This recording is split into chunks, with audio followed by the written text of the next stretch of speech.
Monsieur le ministre de la Communication, je voudrais vous remercier de votre présence et votre disponibilité permanente quand le Cameroun a éclairé l'opinion nationale et internationale sur un fait majeur, et notamment quand nous sommes dans le secteur sensible qu'est la santé. Mesdames et messieurs, je voudrais me réjouir de votre présence à ce point de presse.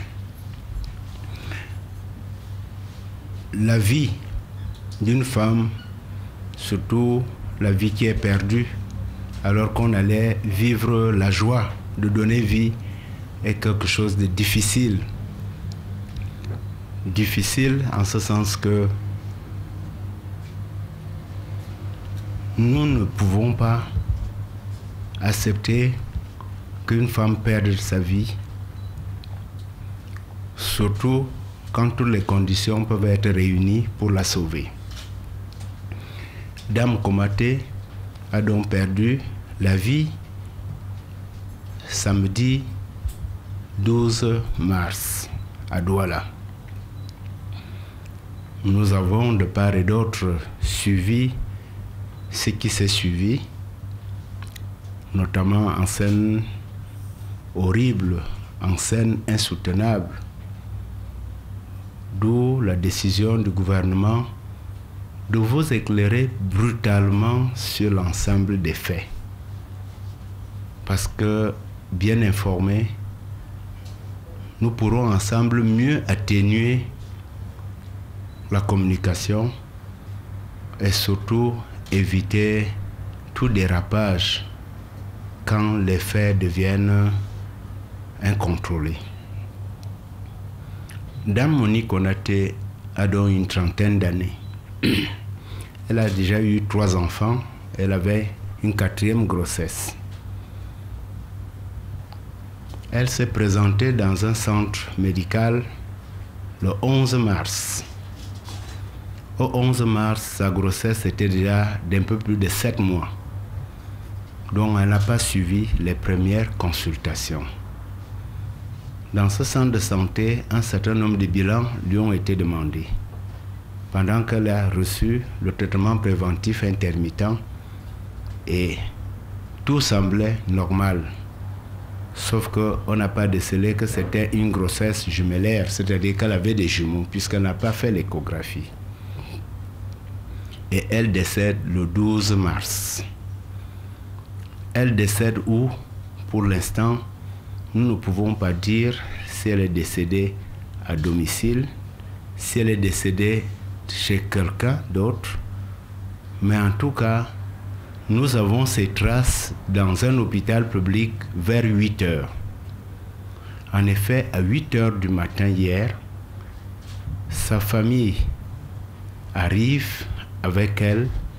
Elle est malheureusement dans la malle arrière d'un taxi. Ils arrivent à l'hôpital de district de Nilon. La famille sait bien qu'elle est déjà décédée.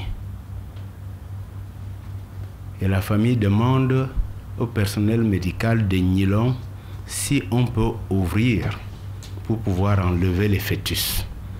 Parce que dans les traditions de cette famille-là, une maman ne doit pas partir avec des fœtus dans le ventre. Bien entendu, le personnel médical de l'hôpital district de Nilon leur a fait comprendre que cet acte-là n'était pas usuel, pas de leur portée, et qu'il valait mieux référer à un hôpital de niveau supérieur. Ils ont donc continué avec Dame Komaté dans le même taxi et ils sont arrivés vers 10 heures à l'hôpital à Kintini. Aux urgences, ils se sont présentés, ils n'ont pas descendu la dame. Un monsieur est descendu et a dit: nous avons une femme enceinte qui est dans un état compliqué. La personne qui les a reçus, une étudiante de 7e année, elle est déjà médecin, leur a dit: allez vite à la maternité. Ils sont arrivés, la maternité est à proximité de la morgue. Ils sont arrivés, se sont d'abord trompés, ils sont arrivés à la morgue leur a dit: voilà la maternité qui est à côté. Nouvelle maternité, ils sont arrivés, La sage-femme est sortie avec le major de la maternité. C'est là qu'elle a vu qu'on a ouvert la malle arrière et il y avait une femme couchée, la tête à moitié enveloppée d'un linge. Ils ont immédiatement, donc, étant là, constaté que les pupilles étaient déjà en midriase, réactives. Ils ont constaté qu'il n'y avait plus de pouls carotidiens, ni de bruit du cœur maternel et fœtaux. Et ils ont dit à la famille, vous nous avez amené quelqu'un qui est déjà décédé. Il faudrait aller à la morgue. Ils sont partis à la morgue, encore en taxi, à côté. Et là, on a un jeu trouble du morguier qui peut-être, en voulant sortir le corps, dit, tiens, ça semble bouger.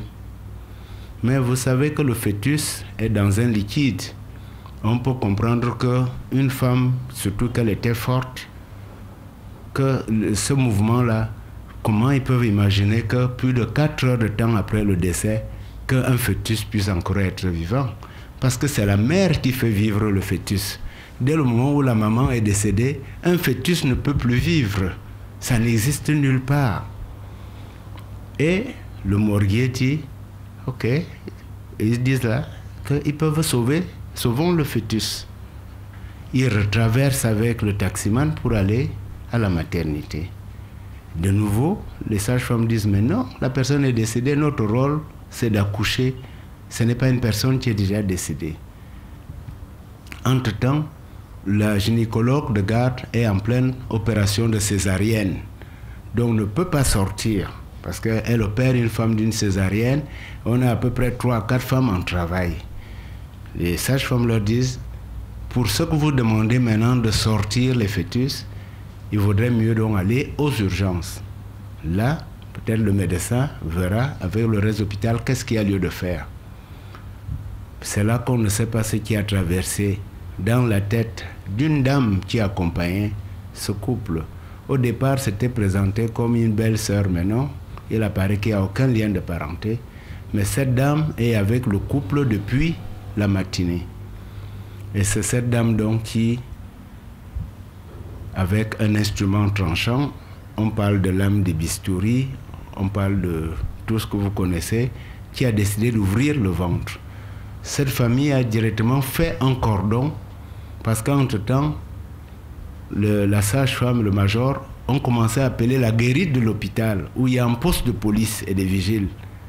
Au moment où la police de l'hôpital et autres arrivent, cette dame avait déjà ouvert le ventre et sorti les fœtus pour les poser sur la poitrine de cette maman. Donc, mesdames et messieurs, c'est un acte regrettable.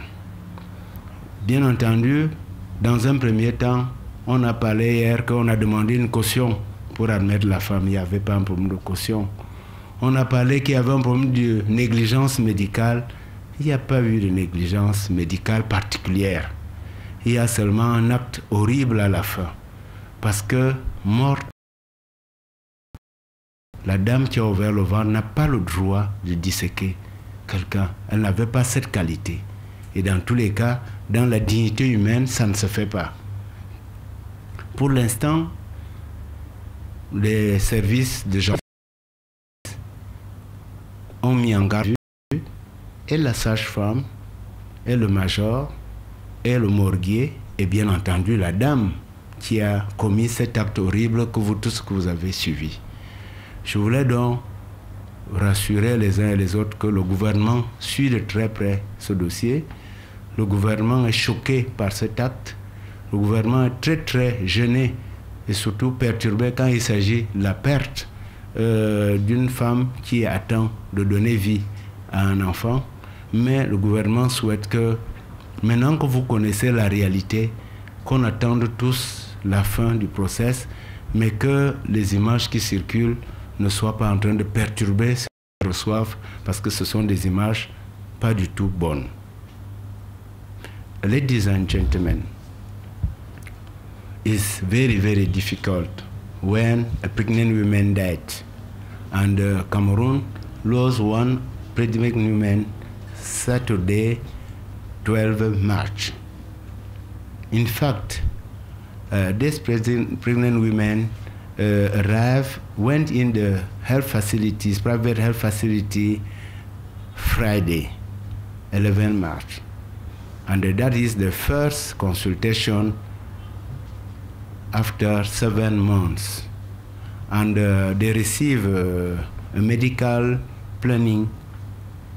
Then, yesterday, Saturday 12, she died. We don't know exactly where she died. But at 8 in the morning, the family arrived with her in the Nilong District Hospital and asked the doctor if he can practice operation to remove the fetus.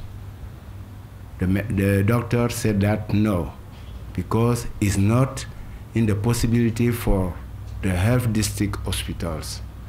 After that, the family continued with her in Hospital La Quintini. They arrived in the emergency, and in the emergency said that it's urgent for pregnant women, and the personnel sent him to the maternity.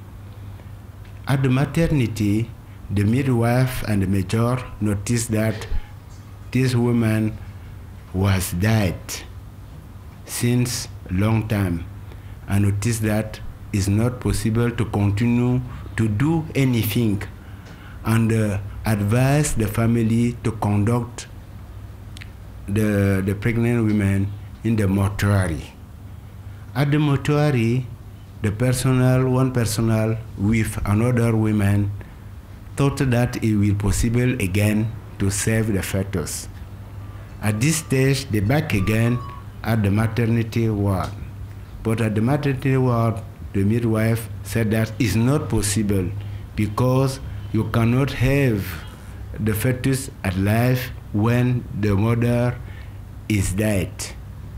At this moment, one personnel of the mortuary and with one woman, you accompanied these pregnant women, decide to open and remove the fetus.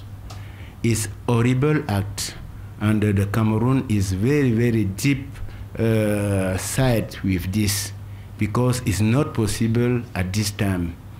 I will inform you that the force military continue to engage surveys concerning midwife, major, this woman, and the personnel of the mortuary.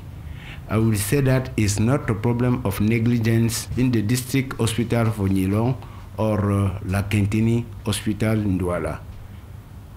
This problem is terrible, and together we continue to survey, and we will have all aspects of this problem for the next future.